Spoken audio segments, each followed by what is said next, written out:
اللہ کے نزدیک مہینے گنتی میں 12 ہیں، اس روز سے کہ اس نے آسمان اور زمین کو پیدا کیا۔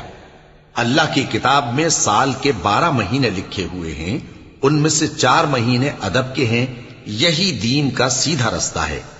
تو ان مہینوں میں قتال ناحق سے اپنے آپ پر ظلم نہ کرنا، اور تم سب کے سب مشرکوں سے لڑو جیسے وہ سب کے سب تم سے لڑتے ہیں، اور جان رکھو کہ اللہ پرہیزگاروں کے ساتھ ہے۔ ادب کے کسی مہینے کو ہٹا کر آگے پیچھے کر دینا کفر میں بڑھ جانا ہے، اس سے کافر گمراہی میں پڑے رہتے ہیں۔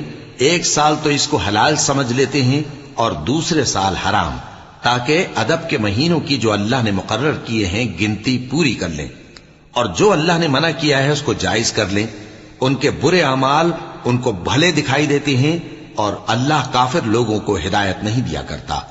مومنو، تمہیں کیا ہوا ہے کہ جب تم سے کہا جاتا ہے کہ اللہ کی راہ میں جہاد